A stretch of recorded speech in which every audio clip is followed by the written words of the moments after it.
Salam sejahtera bagi kita semua. Selamat malam, biarlah kiranya Tuhan memberkati kita kalau kita tidak keras hati. Puji Tuhan, saya juga tidak lupa menyapa anak-anak Tuhan, umat Tuhan dimanapun berada yang sedang mengikuti pemberitaan firman Tuhan lewat live streaming, video internet, YouTube, Facebook, dimanapun Anda berada. Orang ngantuk itu juga keras hati. Puji Tuhan, tidak mau berubah.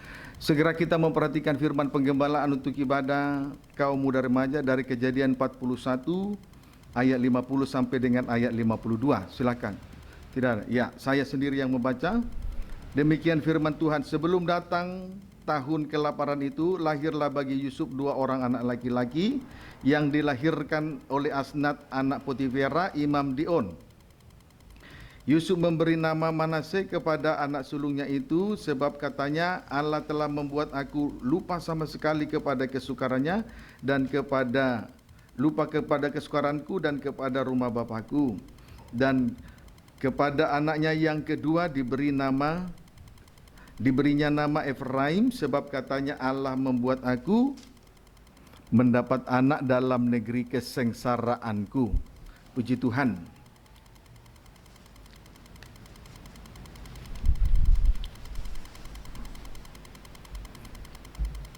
Sebelum datang 7 tahun kelaparan itu, lahirlah bagi Yusuf 2 orang anak laki-laki. Yang sulung bernama Manasye, yang kedua bernama Efraim. Selanjutnya, mari kita simak arti rohani kedua anak laki-laki. Arti rohani kedua nama anak laki-laki Yusuf tersebut dimulai dari anak yang sulung, yakni Manasye. Manasye artinya Allah telah membuat Yusuf lupa terhadap 2 perkara. Allah telah membuat Yusuf lupa sama sekali terhadap 2 perkara, yakni 1, Yusuf lupa kepada kesukarannya, 2, Yusuf lupa kepada rumah bapaknya. Kita masih memperhatikan tentang kesukaran Yusuf. Adapun kesukaran Yusuf dibagi dalam 3 fase. Yang pertama, Yusuf tinggal bersama dengan saudara-saudaranya, Kejadian 37. Yang kedua, fase yang kedua, Yusuf tinggal di rumah Potifar, Kejadian 39. Fase yang ketiga, Yusuf berada di dalam penjara, Kejadian pasal 40, Kejadian 40. Sekarang kita kembali memperhatikan, kita masih berada pada fase yang kedua, Yusuf di rumah Potifar. Kita masih berada pada fase yang kedua, Yusuf di rumah Potifar, Kejadian 39. Kejadian 39 ayat 6 bagian B, demikian firman Tuhan. Adapun Yusuf itu manis sikapnya dan elok parasnya. Adapun Yusuf itu manis sikapnya dan elok parasnya. Saudara, ketentuan firman Tuhan, ketentuan firman Allah terhadap sidang mempelai Tuhan ialah manis sikapnya, elok parasnya. Saya ulangi, ketentuan dari firman Allah terhadap sidang mempelai Tuhan ialah manis sikapnya, elok parasnya. Mengapa demikian? Karena mempelai perempuan Tuhan tidak boleh ada cacat dan celanya. Karena mempelai perempuan Tuhan tidak boleh ada cacat, tidak boleh ada celanya. Biarlah kiranya kita senantiasa membawa korban dan persembahan dan mempersembahkannya dengan persembahan yang berkenan, berpersembahan yang berbau harum, berkenan, tidak bercacat, tidak bercelah. Amin. Puji Tuhan. Langkah-langkah supaya tidak ada cacat dan celah. Langkah-langkah supaya tidak ada cacat dan celah. Efesus 5. Efesus 5 ayat 26 sampai 27. Efesus 5 ayat 26 sampai dengan ayat 27. Demikian firman Tuhan. Untuk menguduskannya sesudah ia menyucikannya dengan memandikannya dengan air dan firman, supaya dengan demikian ia menempatkan jemaat di hadapan dirinya dengan cemerlang tanpa cacat atau kerut atau yang serupa itu, tetapi supaya jemaat kudus tidak bercela. Puji Tuhan. Sidang jemaat dikuduskan dengan memandikannya dengan air dan firman. Sidang jemaat dikuduskan dengan memandikannya dengan air dan firman. Tujuannya untuk menempatkan jemaat di hadapan dirinya dengan cemerlang, tanpa cacat atau kerut atau yang serupa itu. Sidang jemaat dikuduskan dengan air dan firman. Tujuannya, titik 2, untuk menempatkan jemaat di hadapan dirinya dengan cemerlang, tanpa cacat atau kerut atau yang serupa itu. Pendeknya, supaya jemaat kudus tidak bercela. Kolose 1 ayat 19. Kita lanjut kembali memperhatikan Kolose 1 ayat 19 sampai dengan ayat 20. Kolose 1 ayat 19 sampai dengan ayat 20, demikian firman Tuhan. Karena seluruh kepenuhan Allah berkenan diam di dalam Dia, dan oleh Dialah Ia memperdamaikan segala sesuatu dengan dirinya, baik yang ada di bumi maupun yang ada di surga. Sesudah ia mengadakan pendamaian oleh darah salib Kristus. Puji Tuhan. Seluruh kepenuhan Allah berkenan diam di dalam Dia. Seluruh kepenuhan Allah berkenan diam dalam Dia. Dalam kurung Yesus anak Allah. Berkenan dalam Dia, yaitu Yesus anak Allah.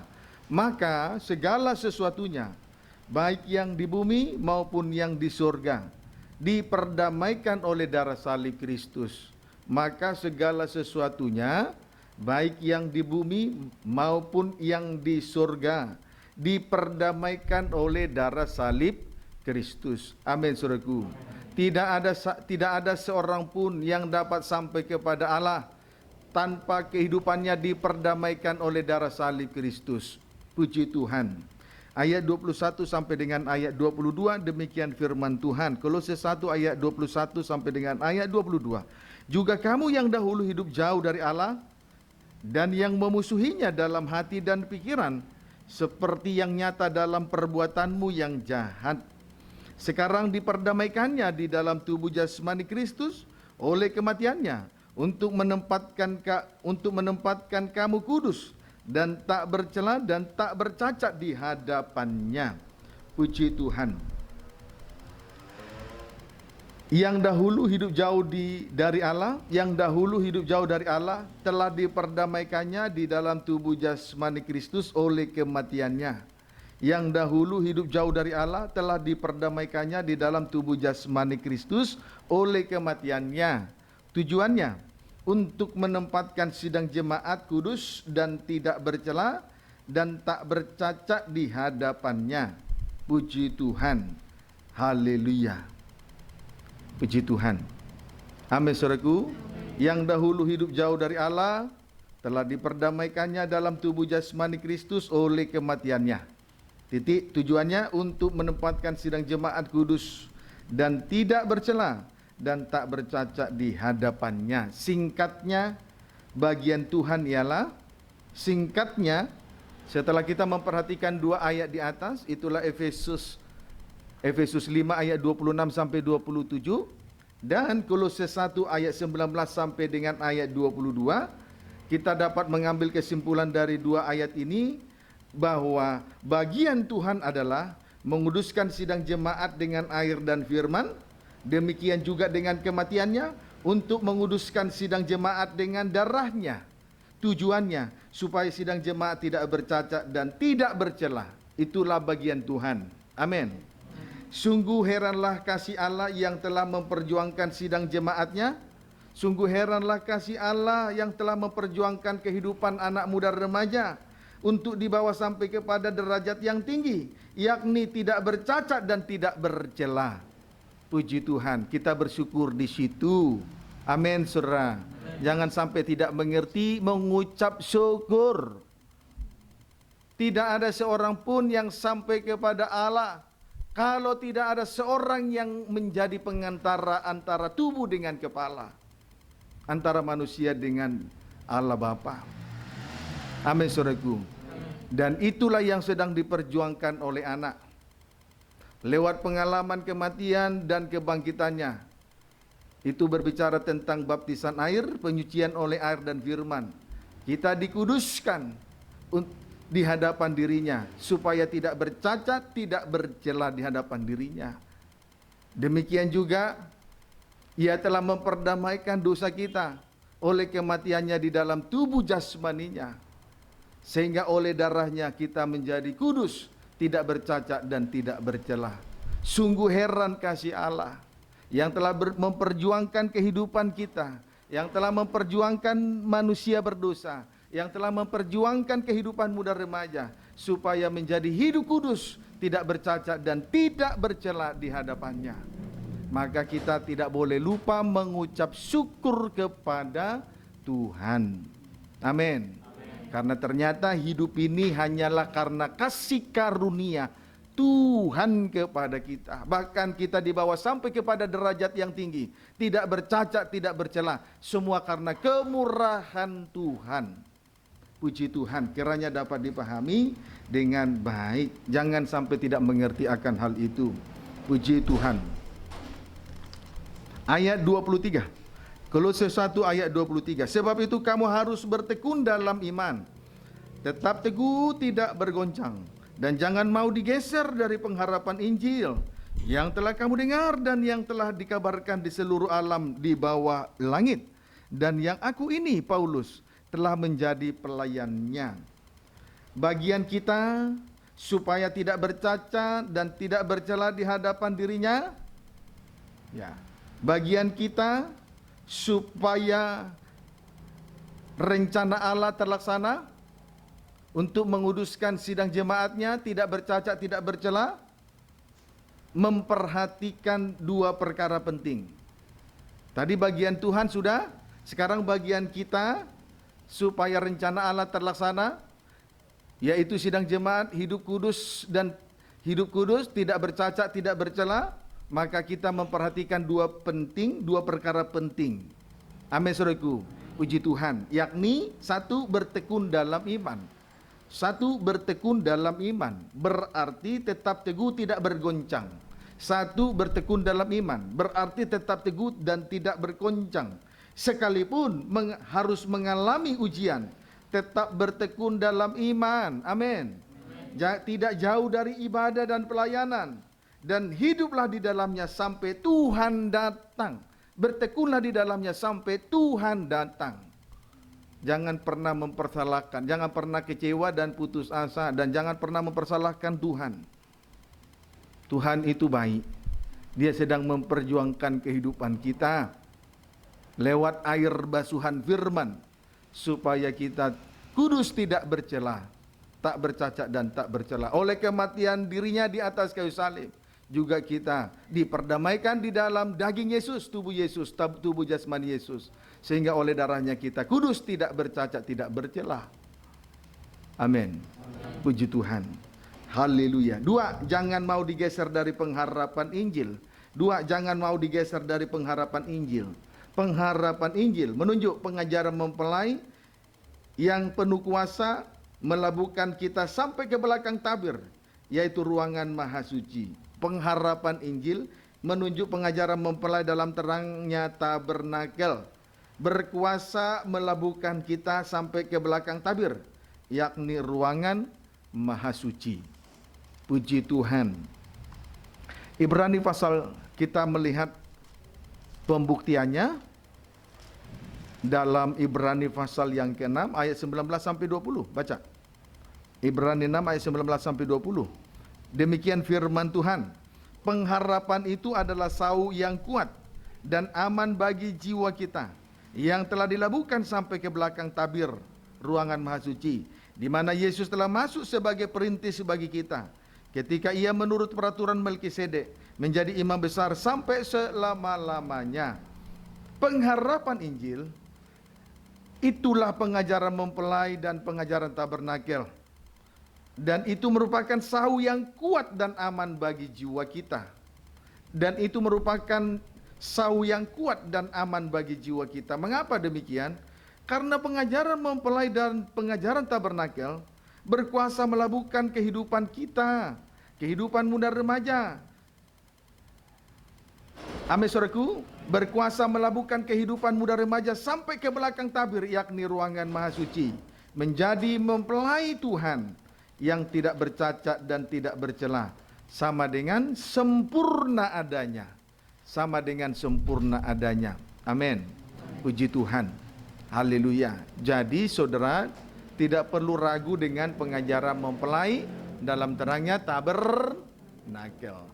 Amin. Itulah pengharapan Injil. Itulah pengharapan Injil. Pengajaran mempelai dan pengajaran tabernakel berkuasa melabuhkan kehidupan kita sampai ruangan maha suci. Dengan lain kata, berkuasa untuk membawa kehidupan kita di hadapan dirinya menjadi mempelai Tuhan yang tidak bercacat dan tidak bercelah. Maka pengharapan Injil, itulah pengajaran mempelai dalam terangnya tabernakel, adalah sau yang kuat dan aman bagi jiwa kita.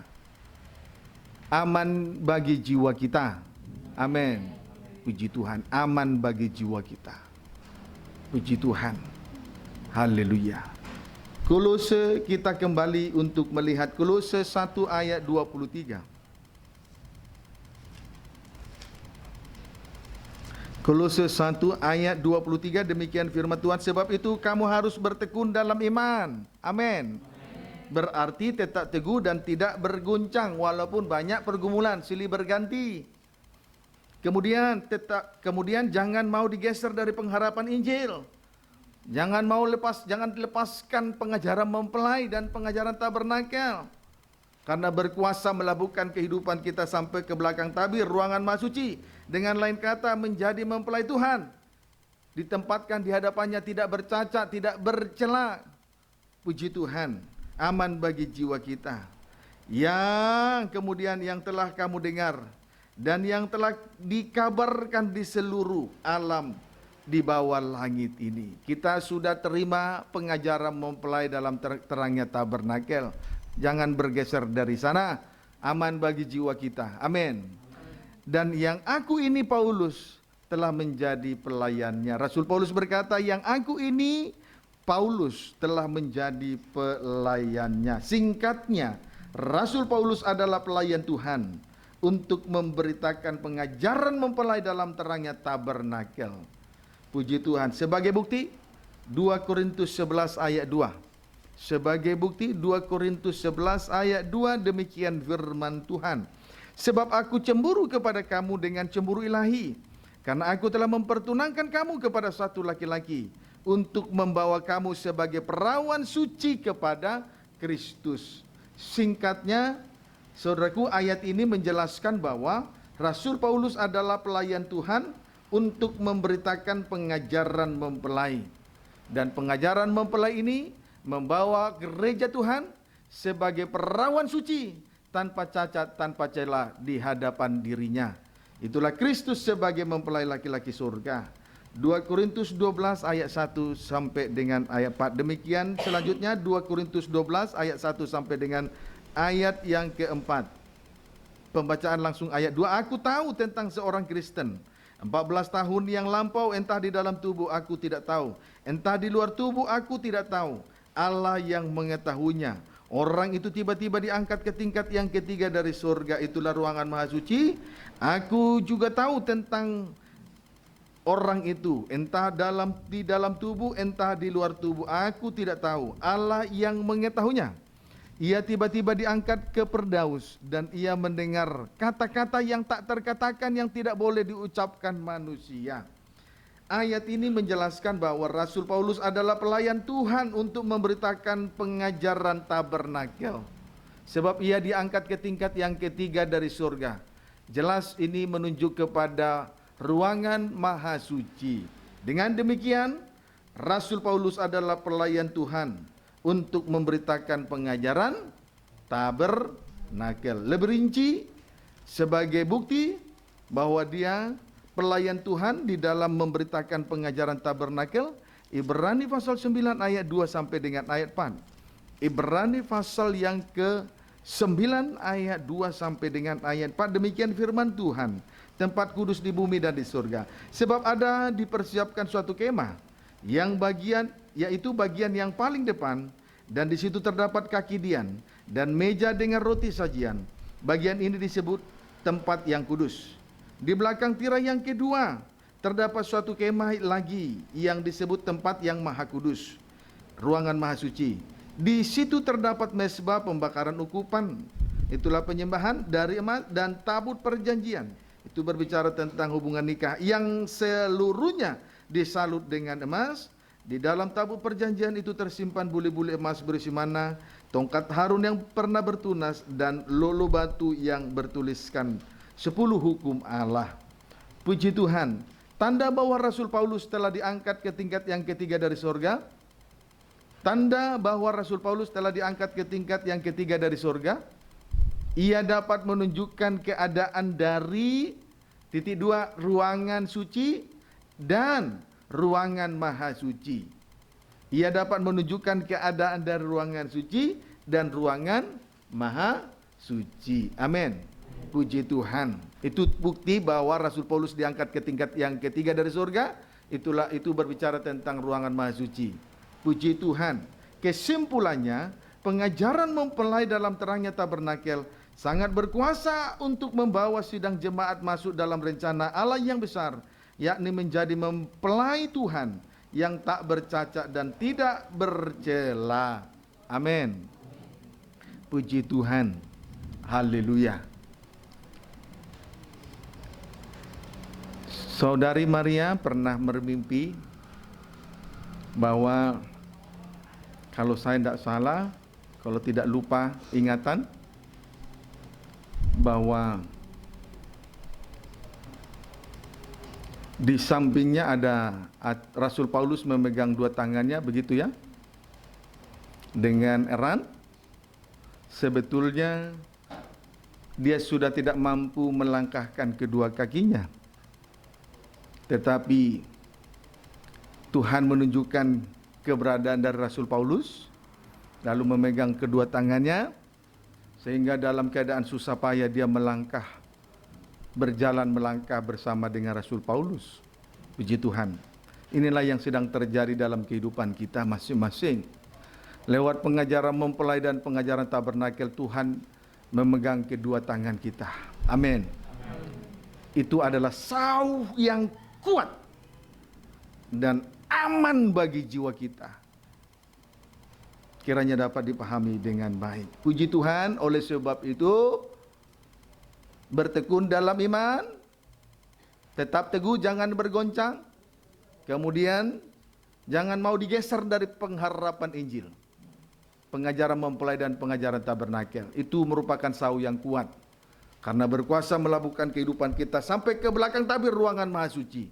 Berarti menjadi mempelai Tuhan, tak bercacat dan tak bercela. Amin. Puji Tuhan.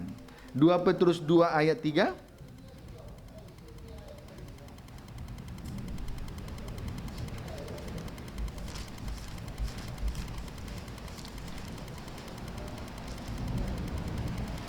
Dua Petrus 2 ayat 2 Petrus 3 maksud saya. 2 Petrus 3 ayat 11 sampai dengan ayat 14. Demikian firman Tuhan. Jadi jika segala sesuatu ini akan hancur secara demikian, betapa suci dan salehnya kamu harus hidup. Puji Tuhan.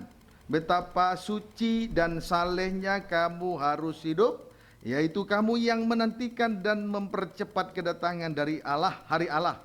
Pada hari itu langit akan binasa dalam api dan unsur-unsur dunia akan hancur karena nyalanya. Tetapi sesuai dengan janjinya, kita menantikan langit yang baru dan bumi yang baru, di mana terdapat kebenaran.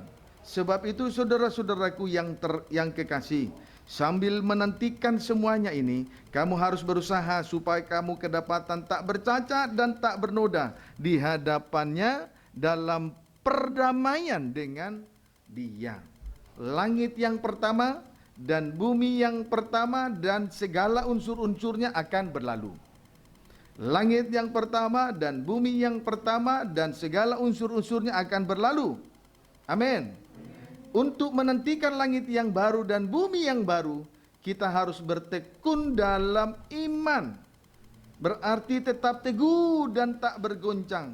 Kemudian jangan mau digeser dari pengharapan Injil. Sebab langit yang pertama dan bumi yang pertama akan berlalu. Puji Tuhan. Ada yang harus kita perhatikan di sini.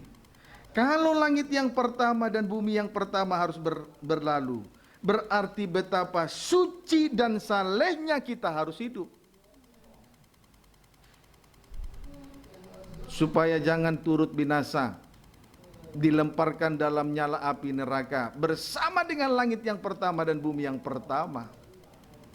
Kiranya dapat dipahami dengan baik. Amin. Puji Tuhan. Yang kedua, selain suci dan saleh, yang kedua, berdamai dengan Tuhan. Berdamai dengan Tuhan. Jangan sampai kita tidak berdamai dengan Tuhan. Amin, saudaraku. Puji Tuhan. Supaya tidak kedapatan keadaan kita supaya kita tidak bercacat dan tidak bercela. Berdamai segera dengan Tuhan. Haleluya. Kalau kita sudah berdamai dengan Tuhan, tandanya kita selesai dengan sesama. Tidak ada konflik, tidak ada masalah, tidak ada perselisihan. Puji Tuhan. Kiranya dapat dipahami dengan baik. Amin, saudara. Kalau langit yang pertama dan bumi pertama harus berlalu, dilemparkan ke dalam lautan api yang bernyala-nyala, maka yang harus kita perhatikan ada dua. Satu, betapa suci dan salehnya kita hidup. Dua, berdamai dengan Tuhan. Berdamai dengan Tuhan. Jangan sampai kita kecewa dan putus asa. Jangan sampai kita mempersalahkan Tuhan sementara kita banyak salah di hadapan Tuhan. Amin. Itu yang disebut berdamai dengan Tuhan. Sebelum waktu hari Tuhan tiba. Sebelum hari Tuhan tiba. Lihat teror dari setan. Tanda-tanda teror dari setan sudah terlihat. Dengan bersamaan ular kobra di mana-mana yang belum pernah terjadi. Setelah dunia ini diguncang dengan tsunami, dengan gunung meletus, dengan longsor, dengan banjir. Terakhir, setan teror dunia ini. Di mana-mana kobra sudah mulai mengadakan terornya. Itu tanda bukan kebetulan. Itu tanda, itu bukan kebetulan. Karena kalau kita kaitkan dengan tanda-tanda zaman, kalau kita kaitkan dengan Matius 24, maka sangat sinkron. Tanda zaman ini sinkron dengan kedatangan Tuhan yang dituliskan di dalam Injil Matius pasal 24. Jadi dua hal ini harus diperhatikan. Betapa suci dan salehnya. Dua, berdamai. Jangan kecewa dan mempersalahkan Tuhan. Sementara kita banyak salah. Puji Tuhan. Amin. Haleluya. Nah, sekarang ayat 15. Anggaplah kesabaran Tuhan kita sebagai kesempatan bagimu untuk beroleh selamat. Seperti juga Paulus, saudara kita yang kekasih, telah menulis kepadamu menurut hikmat yang dikaruniakan kepadanya. Panjang sabar Tuhan adalah kesempatan bagi kita untuk beroleh selamat. Amin. Panjang sabar Tuhan adalah kesempatan bagi kita untuk beroleh keselamatan. Panjang sabar Tuhan adalah kemurahan bagi kita. Puji Tuhan. Selagi Tuhan berkemurahan, itu adalah kesempatan untuk hidup suci dan saleh, untuk mengadakan perdamaian dengan Tuhan. Kiranya dapat dipahami dengan baik. Ibrani 12 ayat 16 sampai 17. Selagi masih ada kesempatan, jangan kita sibuk berburu daging seperti Esau. Amin. Puji Tuhan. Ibrani pasal yang ke-12 sampai 16. Ibrani 12 ayat 16 sampai 17. Demikian firman Tuhan. Ayat 15. Ibrani 12 ayat 15 terlebih dahulu. Jagalah supaya jangan ada seorang pun menjauhkan diri dari kasih karunia Allah, agar jangan tumbuh akar yang pahit, yang menimbulkan kerusuhan dan yang mencemarkan banyak orang. Perhatikan firman Tuhan. Jagalah supaya jangan ada seorang pun yang menjauhkan diri dari kasih karunia Allah. Jangan jauh dari kemurahan Tuhan. Panjang sabarnya Tuhan adalah kesempatan bagi kita untuk beroleh selamat. Amin. Puji Tuhan. Kalau kita memanfaatkan kesempatan yang ada ini, kita menghargai kemurahan Tuhan. Tujuan menghargai kemurahan Tuhan adalah agar jangan tumbuh akar pahit, agar jangan tumbuh akar pahit. Puji Tuhan. Orang yang suka kecewa, orang yang mempersalahkan Tuhan dan sesama, orang yang mempersalahkan situasi, kondisi, keadaan, tanda bahwa orang semacam ini sedang mengalami akar, itu adalah akar pahit. Berarti sedang tumbuh akar pahit, sedang mengalami kepahitan. Amin, saudaraku. Amin, saudaraku. Haleluya. Orang yang putus asa dan kecewa, itu adalah tanda bahwa itu merupakan akar pahit. Di dalam dirinya tumbuh akar pahit. Haleluya. Amin, saudaraku. Dampak negatif akar pahit. 1, menimbulkan kerusuhan. 2, mencemarkan banyak orang. Mencemarkan banyak orang. Puji Tuhan. Haleluya. Itu orang yang sudah mengalami akar pahit. Puji Tuhan. Kiranya dapat dipahami dengan baik. Ayat 16 sampai 17, demikian firman Tuhan. Janganlah ada orang yang menjadi cabul atau yang mempunyai nafsu yang rendah seperti Esau, yang menjual hak kesulungannya untuk sepiring makanan. Sebab kamu tahu bahwa kemudian ketika ia hendak menerima berkat itu, ia ditolak, sebab ia tidak beroleh kesempatan untuk memperbaiki kesalahannya, sekalipun ia mencarinya dengan mencucurkan air mata. Puji Tuhan. Ketika hendak menerima berkat itu, saudaraku, di sini kita perhatikan, Esau tidak menghargai kesempatan yang ada. Sebab Esau sibuk berburu daging. Sibuk berburu daging. Sehingga ketika ia hendak menerima berkat itu, ia ditolak sebab ia tidak beroleh kesempatan untuk mencari berkat yang satu itu, sekalipun ia mencucurkan air mata.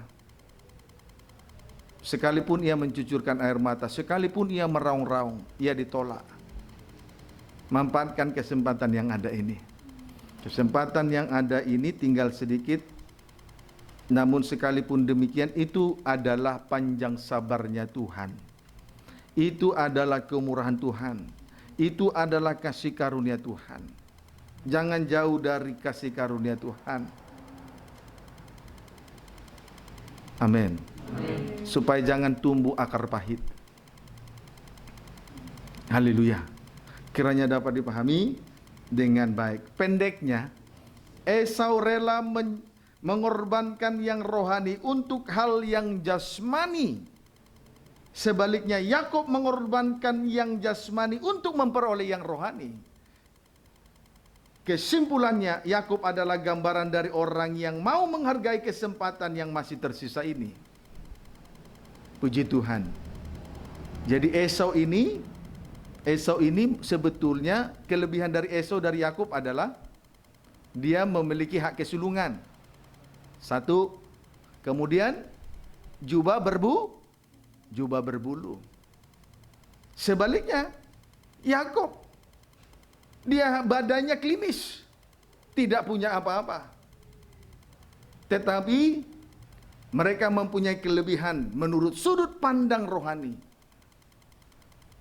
Esau rela mengorbankan yang rohani, itulah hak kesulungan. Untuk hal yang jasmani, sepiring semangkok kacang merah. Sebaliknya, Yakub mengorbankan yang jasmani untuk memperoleh yang rohani. Yakub adalah gambaran dari orang yang mau menghargai kesempatan yang masih tersisa ini. Walaupun tinggal sedikit. Ayo, pilih mana? Mengorbankan yang rohani demi yang lahiriah? Sibuk dengan yang lahiriah berburu daging? Sementara kesempatan tinggal sedikit. Atau seperti Yakub, badannya bersih, tidak ada apa-apa, tetapi rela mengorbankan yang jasmani demi hal yang rohani, hak kesulungan. Puji Tuhan. Amin, saudara. Jangan sibuk berburu daging. Tidak salah kuliah, Tapi jangan ibadah dikorbankan. Jangan Tuhan dikorbankan. Sebab Tuhan sudah berkorban untuk kita. Puji Tuhan. Jadilah pribadi yang cerdas dan bijaksana untuk menyikapi rencana Allah yang besar. Sementara kesempatan yang tersisa tinggal sedikit. Jangan gunakan kesempatan yang tersisa ini untuk sibuk berburu daging. Kiranya dapat dipahami dengan baik. Amin. Puji Tuhan. Haleluya. Kita rindu untuk menjadi mempelai Tuhan. Amin. Kita rindu menjadi mempelai Tuhan. Maka Tuhan telah menampilkan dirinya di tengah perhimpunan ibadah muda pemuda remaja ini lewat pengajaran mempelai dan pengajaran tabernakel sebagai sau yang kuat untuk membawa kehidupan, untuk melabuhkan kehidupan kita sampai ke belakang tabir. Pengajaran mempelai dan pengajaran tabernakel merupakan tangan Tuhan yang kuat untuk membawa kehidupan kita mendekat dengan Dia, untuk membawa kehidupan kita di dalam dekapan kasih sayang dan kasih setia Tuhan, sehingga kita boleh merasakan kehangatan kasih sayang dan kasih setia Tuhan. Itulah kehidupan dari mempelai Tuhan, tak bercacat dan tak bercela. Amin. Sebab mempelai Tuhan itu betul-betul merasakan kehangatan kasih sayang, kasih setia, senantiasa mendapat belayan kasih sayang dan kasih setia, mendapat puji-pujian dari mempelai laki-laki surga. Kidung Agung 4 ayat 1 sampai dengan ayat 7. Kidung Agung 4 ayat 1 sampai dengan ayat 7.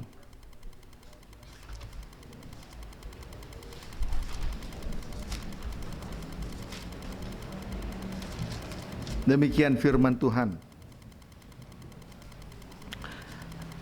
Judul, mempelai laki-laki memuji mempelai perempuan. Lihatlah cantik engkau manisku, sungguh cantik engkau, bagaikan merpati matamu di balik telekungmu. Rambutmu bagaikan kawanan kambing yang bergelombang turun dari pegunungan Gilead.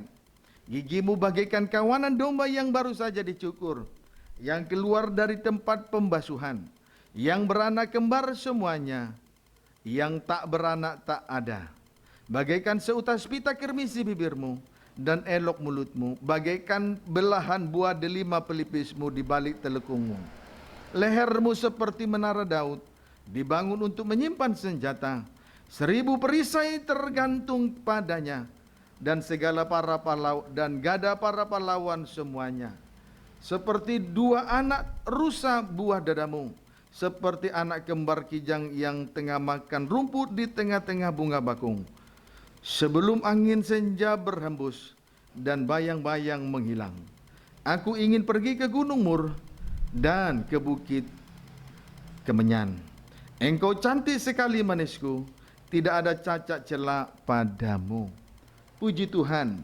Mempelai laki-laki, di sini kita melihat mempelai laki-laki memuji mempelai perempuan, karena mempelai perempuan tidak ada cacat dan tidak ada celahnya.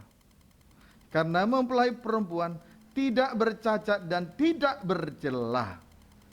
Di sini kita melihat mempelai laki-laki. Selanjutnya di sini kita melihat mempelai laki-laki melukiskan leher mempelai perempuan bagaikan menara Daud. Amin. Sebetulnya malam ini adalah kesempatan bagi kita untuk melihat, untuk memeriksa tentang bagaikan belahan buah delima pelipismu di balik telekungmu.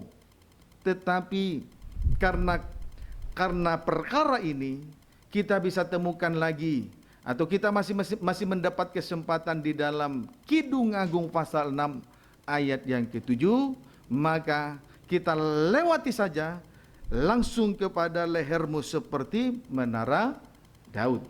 Amin. Sebab sebetulnya kesempatan malam ini adalah bagaikan belahan buah delima pelipismu di balik telekungmu. Tetapi karena itu bisa kita temukan pada Kidung Agung pasal 6 ayat 7, maka kesempatan malam ini kita langsung memeriksa lehermu seperti menara Daud, dibangun untuk menyimpan senjata, 1000 perisai tergantung padanya, dan gada para pahlawan semuanya. Puji Tuhan. Haleluya. Kita berdoa supaya Tuhan memberkati kita semua. Amin. Baik. Di sini kita melihat mempelai laki-laki melukiskan leher mempelai perempuan bagaikan menara Daud. Leher dari mempelai perempuan dilukiskan bagaikan menara Daud. Amin. Mengapa leher dari mempelai perempuan digambarkan atau dilukiskan dengan menara Daud? Jawabnya adalah karena menara Daud dibangun untuk menyimpan senjata para pahlawan.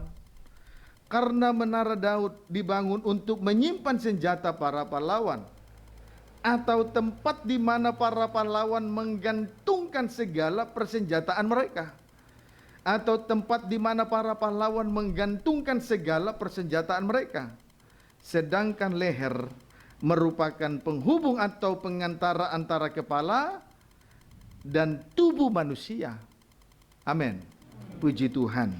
Tadi menara Daud dibangun untuk menyimpan senjata para pahlawan, atau tempat di mana para pahlawan menggantungkan segala persenjataan mereka. Sementara leher adalah penghubung antara kepala dengan tubuh. Leher ini pengantara antara kepala dengan tubuh. Tapi disitulah senjata para pahlawan digantungkan.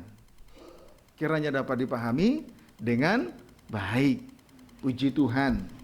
Haleluya. Kita tidak perlu merasa takut dan ngeri mendengar kalimat ini, karena seolah-olah senjata para pahlawan memang harus digantungkan pada leher kita. Tidak perlu takut. Tetapi yang harus kita lihat di sini adalah arti rohani daripada leher. Jadi saya ulangi lagi ya. Leher merupakan penghubung antara kepala dengan tubuh manusia. Amin. 1 Yohanes 2 ayat 1 sampai 2.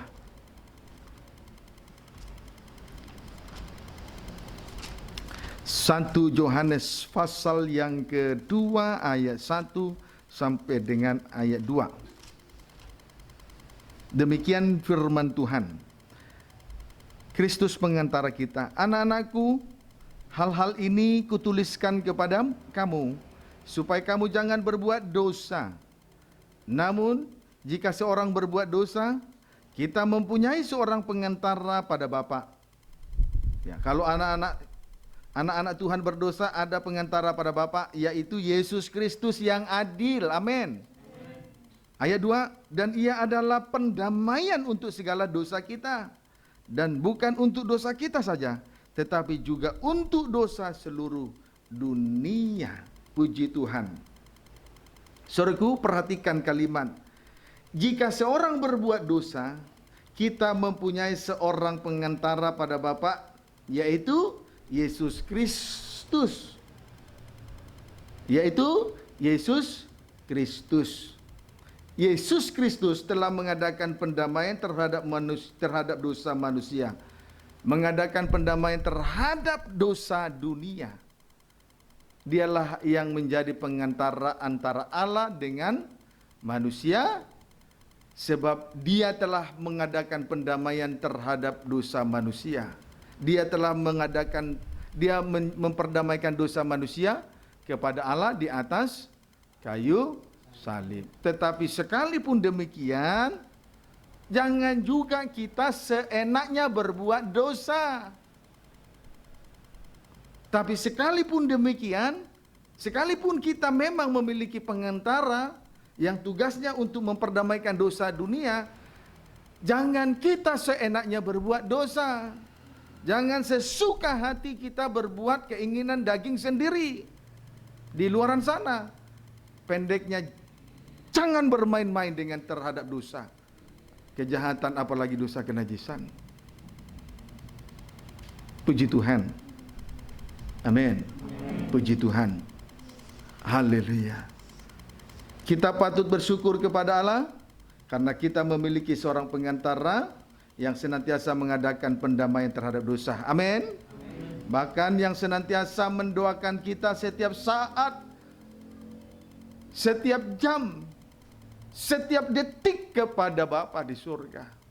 Manakala kita sebagai anak-anaknya, anak-anak Tuhan berbuat dosa, kita punya pengantara mengadakan pendamaian terhadap dosa. Dia juga telah menaikkan doa syafaat kepada Bapa karena dosa kita semua. Amin. Puji Tuhan.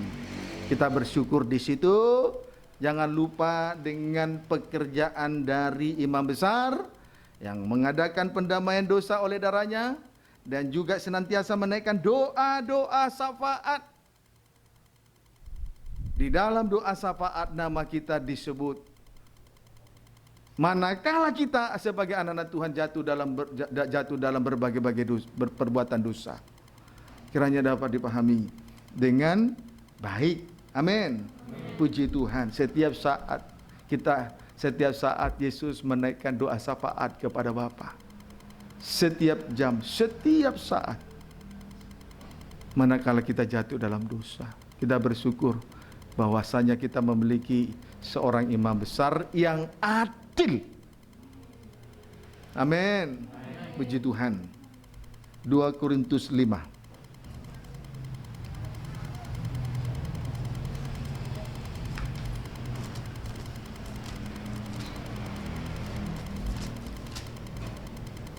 Ayat 18 sampai 20. 2 Korintus 5 ayat 18 sampai dengan ayat 20, demikian firman Tuhan. Dan semuanya ini dari Allah, dan yang dengan perantaraan Kristus telah mendamaikan kita dengan dirinya, telah memperdamaikan anak-anak Tuhan dengan memperdamaikan kita dengan Allah, dan yang telah mempercayakan pelayanan pendamaian itu kepada kami. Sebab Allah mendamaikan dunia ini dengan dirinya, dengan Allah, oleh Kristus, dengan tidak memperhitungkan pelanggaran mereka. Ia telah mempercayakan berita pendamaian itu kepada kami. Ini pengaku Rasul Paulus. Jadi kami ini adalah utusan Kristus. Seakan-akan Allah menasihati kamu dengan perantaraan kami. Dalam nama Kristus kami meminta kepadamu, berilah dirimu didamaikan dengan Allah. Dia yang tidak mengenal dosa telah dibuatnya menjadi dosa karena kita, supaya dalam Dia kita dibenarkan oleh Allah. Puji Tuhan. Kita sudah membaca ayat ini, maka kesimpulan dari pembacaan ayat ini, Tuhan telah mempercayakan berita pendamaian itu. Ternyata Tuhan telah mempercayakan berita pendamaian itu kepada setiap pelayan Tuhan. Amin. Tuhan sudah mempercayakan pelayanan pendamaian itu kepada para imam, kepada para hamba Tuhan. Puji Tuhan. Siapa yang masih berada di dalam posisi pelayanan sampai hari ini, angkat tangan. Tinggi-tinggi. Puji Tuhan. Haleluya. Hargai. Hargai. Puji Tuhan. Hargai. Puji Tuhan. Jadi Tuhan mempercayakan berita pendamaian itu kepada setiap pelayan-pelayan Tuhan, para imam, hamba-hamba Tuhan. Berarti setiap pelayan-pelayan Tuhan harus memiliki tanda darah. Sebab Kristus memiliki tanda darah, sehingga dia disebut pengantara antara Bapa dengan anak-anak Tuhan yang berbuat dosa. Amin. Jadi imam-imam harus membawa berita pendamaian, harus menjadi pengantara, harus menjadi korban untuk memperdamaikan dosa manusia. bawalah berita pendamaian itu. Beritakanlah salib lewat perkataan dan perbuatan kita masing-masing. Tuhan tidak pernah salah untuk memilih orang-orang yang dipilih untuk memberitakan salib. Tidak pernah salah. Manusia yang sering keliru, tapi Tuhan tidak pernah salah. Manusia yang sering keliru di dalam kekeliruannya, tapi Tuhan tidak pernah salah. Amin, saudara. Puji Tuhan. Haleluya. Puji Tuhan. Pendeknya, untuk kesalahan orang lain kita harus menjadi penghubung, pengantara untuk mendoakan orang lain dalam kesalahan mereka. Kita harus doakan mereka. Kalau memang kita adalah pengantara antara manusia dengan Allah, manusia berdosa kepada Allah, kita harus doakan kesalahan orang lain. Amin. Kita harus doakan kesalahan orang lain. Seperti Yesus sebagai imam besar, Dia senantiasa mendoakan kita manakala kita jatuh dalam dosa apapun. Puji Tuhan, Dia menjadi pengantara antara Allah dengan anak-anak Tuhan. Dia tidak pernah lupakan kita. Dia terus menerus menaikkan syafaat-syafaatnya kepada Bapa. Dalam syafaat itu nama kita disebut. Kalau kita mau diperdamaikan oleh Tuhan. Kalau kita mau diperdamaikan oleh Tuhan. Sejuta kali kita didoakan oleh seorang hamba Tuhan. Kalau kita tidak mau berdamai, ya tidak ada artinya doa. Tidak ada artinya semuanya itu. Doa berarti kalau kita mau berdamai dengan Tuhan. Amin. Puji Tuhan. Mari, sikap pengantara. Mari kita lihat contoh dari sikap seorang pengantara. 1 Samuel 25. Puji Tuhan. Haleluya. Puji Tuhan. 1 Samuel 25 ayat 18.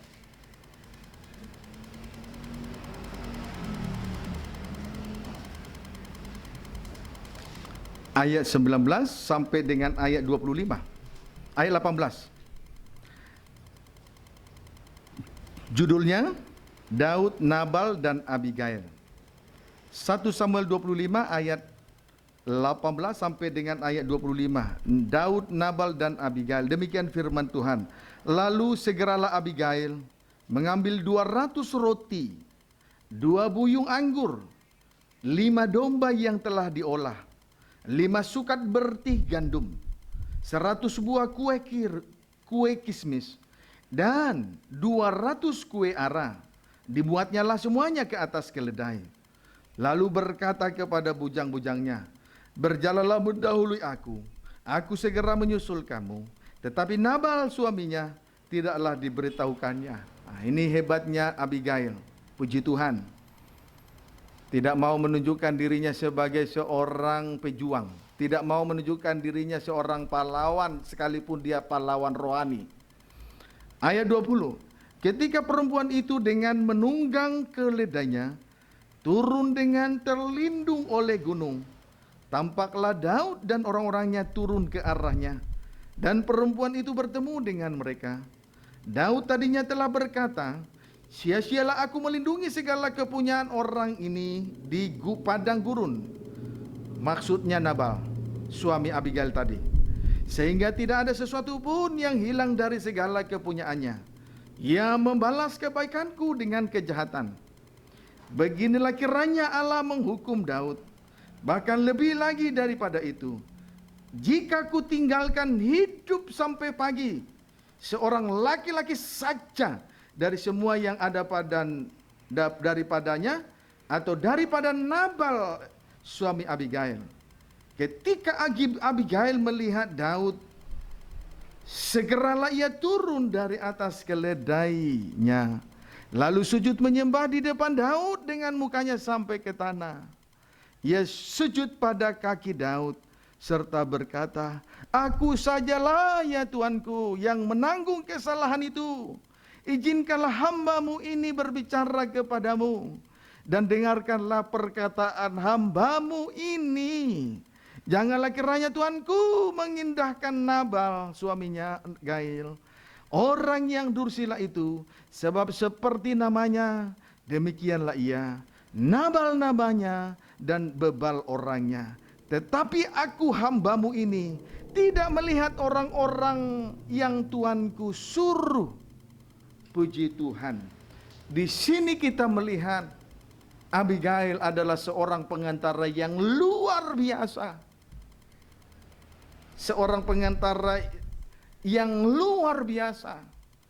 Tugas dari pengantara adalah untuk mengadakan pendamaian terhadap dosa. Inilah tugas dari pengantara, memperdamaikan dosa manusia kepada Allah. Demikian juga Abigail, memperdamaikan dosa suaminya kepada Daud. Karena Nabal sama seperti namanya. Nabal namanya, bebal orangnya. Maka saat dia mengadakan pendamaian itu, dia langsung tersungkur di ujung kaki Daud. Dengan mukanya sampai ke tanah. Ini berbicara soal kerendahan hati. Mari kita gunakan leher menjadi pengantara antara Allah dengan manusia berdosa. Seperti halnya dengan Abigail. Pada saat ia memperdamaikan dosa suaminya, ia tidak berkata, "Ampunilah kesalahan suamiku." Tetapi dia berkata, "Akulah yang bersalah." Berarti untuk memperdamaikan dosa manusia, kitalah yang harus menjadi korban. Amin. Itu pengantara. Dia tidak berkata, "Ampunilah kesalahan suamiku." Tetapi dia berkata, "Akulah yang bersalah." Artinya seorang pengantara harus menjadi korban. Harus ada tanda darah. Amin. Hargailah darah salib Kristus. Berapa banyak di antara kita bermain-main dengan dosa kenajisannya. Saya selalu bawa nama orang yang jatuh bermain-main dalam kenajisan. Di kaki salib Tuhan, ampuni hamba ini. Masih kurang memberi contoh teladan kepada mereka. Ampuni hamba ini. Masih kurang contoh dalam contoh teladan. Ampuni hamba ini. Ampuni hamba ini. Untuk menantikan pembukaan firman, juga harus berjam-jam di kaki salib Tuhan. Ampuni hamba ini. Manakala pembukaan rahasia firman terjadi, maka Yesus tampil sebagai imam besar untuk menyingkapkan semua dosa, untuk memperdamaikan dosa kita di atas kayu salib. Pengantara yang harus menjadi korban. Jadi saudara jangan bersungut-sungut ketika rahasia firman dibukakan. Pada saat itu koreksi demi koreksi berlangsung terhadap dosa yang disembunyikan itu. Amin, saudara. Itu Abigail. Dia berkata, "Akulah yang bersalah." Berarti seorang pengantara pada saat dia memperdamaikan dosa, dialah yang harus menjadi korban. Tidak mempersalahkan orang yang berbuat salah. Dialah pengantara yang adil bagi kita. Amin. Puji Tuhan. Haleluya. Kiranya dapat dipahami dengan baik. Kalau saudara kita mengerti arti dari korban pendamaian lewat pembukaan firman malam ini, hatimu sudah harusnya hancur malam ini. Kiranya dapat dipahami dengan baik. Mengaku dosa harus dengan kekuatan firman, bukan dengan pikiran, logika, dan perasaan. supaya terlihat baik, bukan. Maka orang semacam ini dalam pengakuannya pasti ada komitmen tidak akan mengulangi kesalahan yang sama. Kiranya dapat dipahami dengan baik. Amin, saudara. Lihat apa yang dipersembahkan oleh Abigail kepada Daud. Antara lain,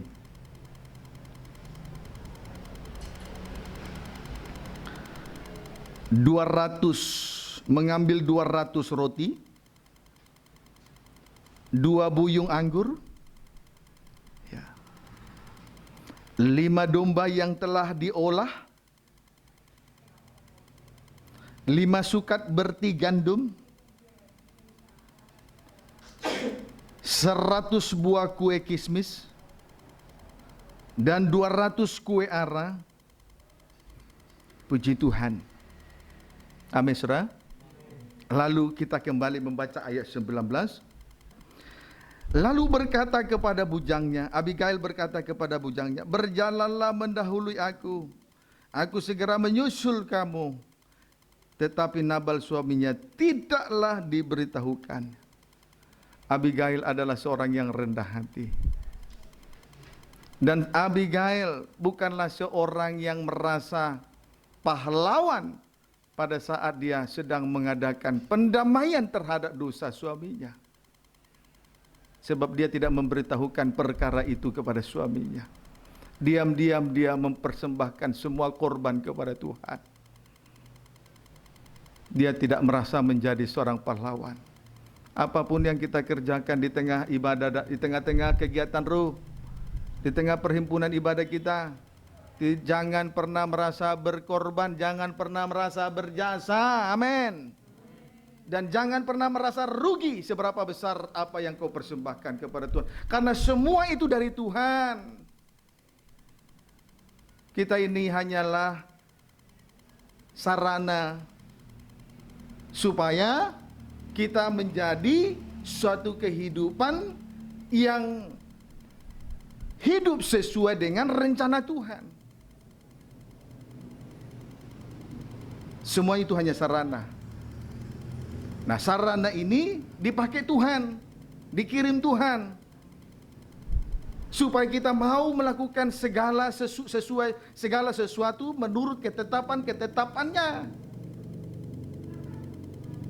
Tuhan beri hikmat, kita gunakan hikmat untuk melayani Tuhan. Kita miliki harta, kita gunakan harta untuk melayani Tuhan. Itu hanya sebuah sarana supaya kita bisa semakin dekat, supaya kita layak menjadi korban pendamaian, menjadi pengantara. Jadi jangan picik dalam pengertian yang bodoh. Amin, saudara. Tuhan bisa bikin kita sakit sehingga tidak bisa bekerja untuk melakukan apa yang diinginkan oleh Tuhan. Tetapi Tuhan dengan panjang sabarnya kita harus memanfaatkan dengan baik. Amin. Puji Tuhan. Haleluya. Mulai malam ini jadilah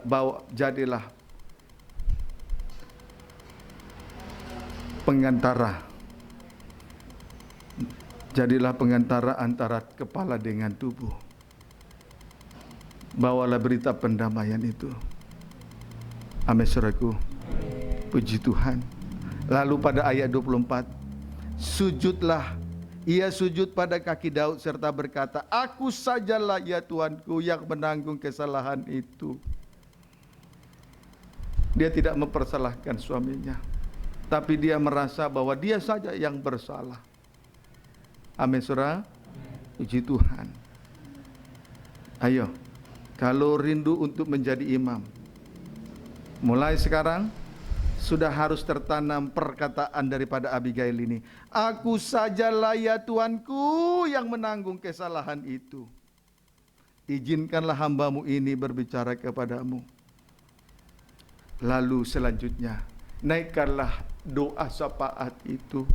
Izinkanlah hambamu ini berbicara kepadamu dan dengarkanlah perkataan hambamu itu. Ini naikkanlah doa syafaat itu kepada Tuhan. Amin. Naikkanlah dua syafaat itu kepada Tuhan. Haleluya.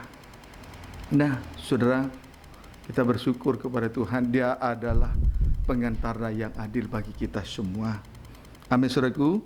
Ayat 27 sampai 28. Oleh sebab itu, pemberian yang dibawa kepada Tuanku oleh budakmu ini, biarlah diberikan kepada orang-orang yang mengikuti Tuanku. Ampunilah kiranya kecerobohan hambamu ini, sebab pastilah Tuhan telah membangun bagi Tuanku keturunan yang teguh. Karena Tuanku ini melakukan perang Tuhan, dan tidak ada yang jahat terdapat padamu selama hidupmu. Kita tidak pernah, selama kita membawa berita pendamaian ini, kita tidak pernah mempersalahkan Tuhan, bahwa Tuhan tidak pernah merancangkan sebuah kesalahan dan kejahatan dan kecelakaan kepada kita semua. Sekalipun situasi kondisi tidak berpihak kepada kita semua. Amin, saudaraku. Puji Tuhan. Abigail ini punya pandangan nubuatan.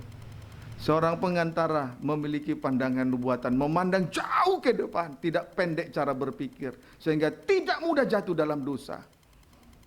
Kiranya dapat dipahami dengan baik. Amin. Mari kita memeriksa kembali apa arti rohani Menara Daud.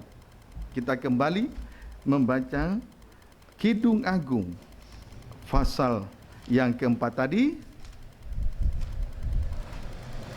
ayat yang keempat. Kidung Agung 4 ayat yang keempat. Lehermu seperti menara Daud, dibangun untuk menyimpan senjata. 1000 perisai tergantung padanya, dan gada para pahlawan semuanya. Para pahlawan menggantungkan senjata-senjata mereka. Para pahlawan menggantungkan senjata-senjata mereka. Amin. Saudara, perhatikan dulu ke sini. Bukankah senjata itu digunakan untuk berperang oleh para pahlawan? Tetapi di sini para pahlawan menggantungkan senjata mereka.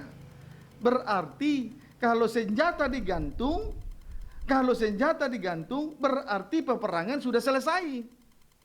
Selama peperangan belum selesai, senjata para pahlawan tidak akan pernah digantungkan, tidak pernah berhenti, dan tidak pernah digantungkan. Seperti para pahlawan menggantungkan senjata mereka pada menara Daud. Amin, saudaraku.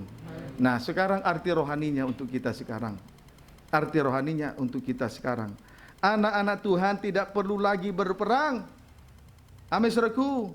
Cukup memusatkan perhatian kepada korban Kristus supaya kita dapat menyembah Dia. Amin. Cukup memandang salib Kristus supaya leher ini digunakan untuk menundukkan kepala di kaki salib Tuhan. Walaupun persoalan kita yang kita hadapi ini belum selesai, tetapi jiwa kita yakin bahwa kita pasti berkemenangan terhadap musuh. Amin. Kita sudah yakin. Kita sudah yakin. Ayo, bawa segala persoalanmu di bawah kaki salib. Amin, saudaraku. Walaupun masalah belum selesai, tapi jiwa kita yakin kita berkemenangan. Gunakan leher sebaik mungkin. Puji Tuhan. Haleluya. Perjuangan kita bukan melawan darah daging, tapi kita berjuang melawan roh-roh jahat di udara dengan segala tipu dayanya. Pusatkan perhatian kepada korban, dan bawalah dirimu rendah di kaki salib. Gunakan leher. Bawa diri untuk sujud menyembah di kaki salib. Walaupun belum terjadi musuh belum terlihat kalah, tapi jiwa kita yakin bahwa kita sudah berkemenangan manakala kita tersungkur di kaki salib Tuhan. Amin, saudaraku. Puji Tuhan. Itulah senjata digantungkan kepada menara Daud. Puji Tuhan. Tinggal kita tersungkur di kaki salib, sujud menyembah kepada Dia. Walaupun masalah belum selesai ya, tapi jiwa kita yakin kita pasti berkemenangan. Amin. Itu sebabnya kita menyembah. Puji Tuhan. Haleluya. Bukan kita bodoh. Bukan karena kita berdiam diri, bukan karena kita bodoh. Kita sujud menyembah di kaki salib Tuhan, bukan karena kita bodoh. Beda dengan orang dunia. Manakala kecurangan terjadi dari pihak orang lain, dia harus hadapi. Tapi kita tidak. Kita harus berdiam diri. Tapi bukan karena kita bodoh. Kita sujud menyembah bukan karena kita bodoh. Mungkin masalah belum selesai, tapi jiwa kita yakin. Kita berkemenangan manakala kita dalam penyembahan yang besar. Amin. Puji Tuhan. Kiranya dapat dipahami dengan baik. Ayat-ayat terakhir. Wahyu 8 ayat 3 sampai 4. Wahyu 8 ayat 3 sampai dengan ayat 4.